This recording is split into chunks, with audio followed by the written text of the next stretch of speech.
Welcome to the deep dive. Today we're tackling some pretty, well, head-turning news out of Baltimore. Yeah, the Justin Tucker situation. Exactly. The Ravens kicker, Justin Tucker, suddenly released. Our intel for this deep dive, it comes from a YouTube transcript covering the breaking story. Mm-hmm. And our goal really is to dig into the why. Why did this happen? Looking beyond just the sort of surface-level reports. And what's fascinating right out of the gate is just how fast it happened and all the layers involved here. Totally. It's not just a simple roster change. There are, performance questions and also these very serious allegations kind of swirling around. Okay, so let's jump right in.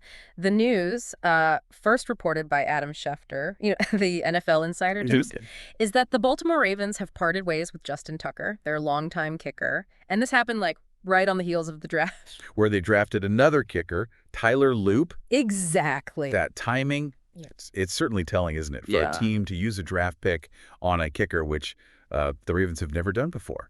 Never. And then immediately cut a guy like Tucker with his, legendary status. Yeah. It really suggests a pretty calculated move. No doubt. And the Ravens, they put out an official statement saying this was purely a football decision, all about roster considerations. Yeah. They thanked Tucker, of course. Yeah. Huge contributions, acknowledged he was, one of the best for over a decade, wished him well. But what's really notable there is what wasn't said. Complete silence on the allegations in that public statement. Right. That's a big omission. Well, it kind of speaks volumes, doesn't it? About the PR side of things. Managing the narrative. Yeah. Keeping it focused on football. Yeah, controlling that immediate story. Makes you wonder about the conversations happening, behind the scenes, how they weighed everything. Exactly, because, casting a pretty big shadow over this whole release are some really serious sexual misconduct allegations against Tucker. Yes. Multiple reports from Baltimore area spas, and these allegations, they've actually triggered an ongoing NFL investigation. Which is significant. Hugely. And we absolutely have to state clearly, Justin Tucker has denied all of these allegations. Right. But that denial doesn't stop the investigation. It just introduces this massive element of uncertainty hanging over everything. The league takes this stuff seriously. Absolutely. And a pending investigation, it can definitely play into a team's thinking, their strategy. No question. Okay, so let's pivot a bit. Let's look at what the Ravens are calling it, a football decision. Let's look at Tucker's performance on the field. Okay. I mean, his legacy is undeniable, right? NFL's all-time leader in field goal percentage. He holds that insane 66-yard record field goal. It's the longest ever. And he's the Ravens' all-time leading scorer. It's almost hard to believe being the percentage leader for that long. Oh, his track record is just it speaks for itself. For more than 10 years, he basically was kicking excellence in the NFL. That level of dominance, it's truly exceptional. And this is where it gets interesting. Our source highlights that 2024 was, and I quote, by far his worst season as a professional. Worst season. Yeah. Now, his overall percentage is still high because he's so automatic on the shorter ones. But last year, his performance actually dipped below the average for current NFL kickers. Okay. And here's the key part, I think. With everyone hitting longer field goals now, Tucker really struggled on kicks over 50 yards.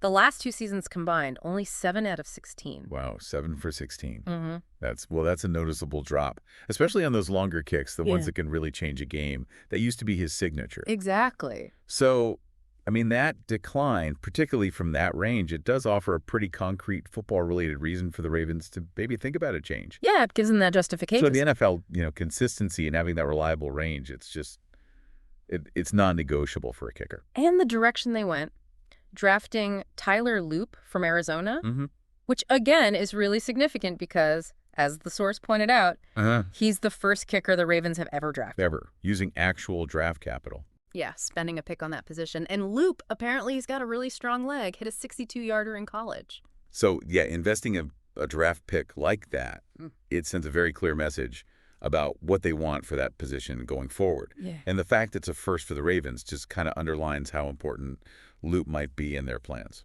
So, okay, let's try and piece this together then. Ravens say football decision. Right. They just invested a draft pick in a young guy with a big leg. Yep. And their veteran kicker, the legend, is coming off a down year, statistically speaking, especially struggling with the long ones. The timing, too. Releasing him right after the draft pick. It lines up pretty neatly with their story, doesn't it? It does. That's a strong point. All those factors coming together, it definitely bolsters the football decision narrative, at least, on the surface. Yeah, it looks like a plausible sequence of events purely from a performance angle. Right.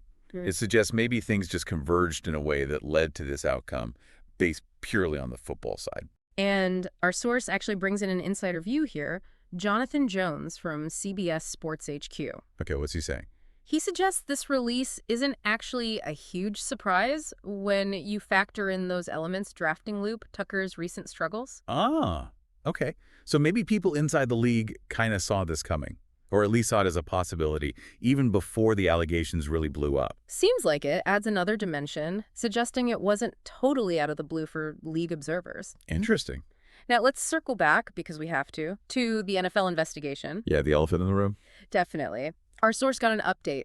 An NFL spokesman confirmed the investigation into the sexual misconduct allegations, quote, remains under review. Still active then. Still active. And reportedly, NFL investigators have talked to massage therapists involved. That was reported by the Baltimore Banner. Okay. What's unclear is whether they've actually spoken directly to Justin Tucker yet. Right. And again, worth repeating, he strongly denies any wrongdoing.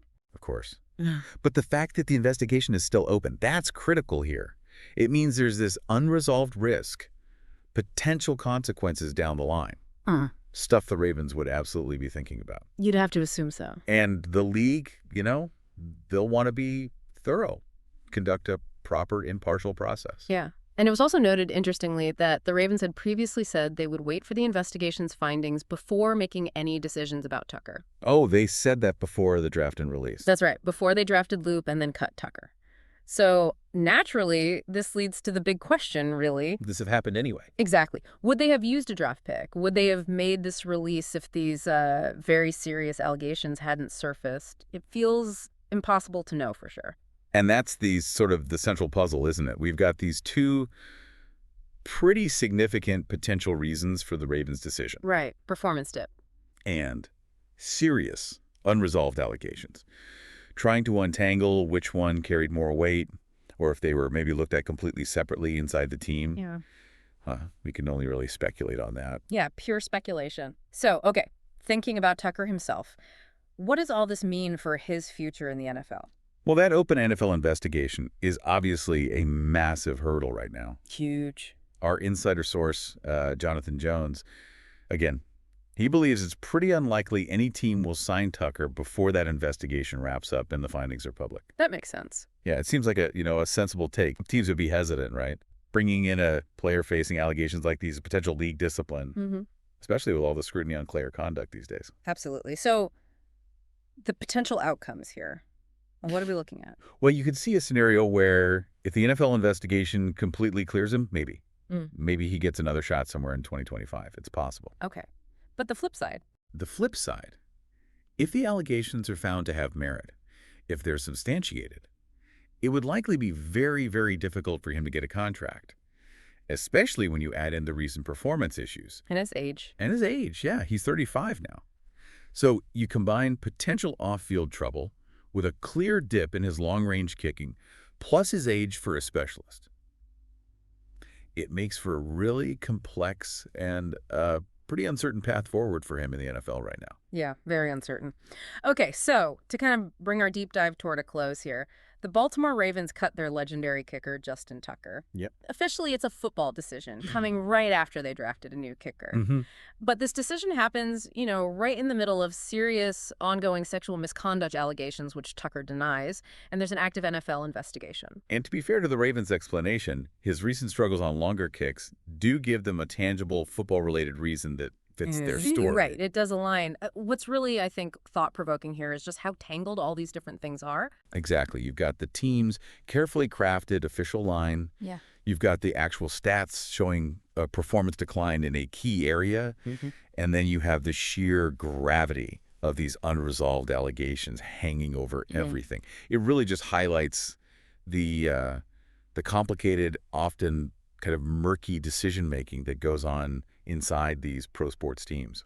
It really does. And that brings us, I think, to a final point for you, the listener, to sort of chew on. When you look at all these complexities we've unpacked, the performance trends, the seriousness of the allegations, the team sticking to the football decision line, what does this whole situation maybe reveal about the incredibly difficult choices organizations face when all these different factors crash together? Yeah, and maybe also, how do we, just as observers trying to make sense of it all, how do we weigh these competing stories, the official one versus everything else that's going on? Definitely something to think about long after this deep dive wraps up. Thanks for exploring this one with us.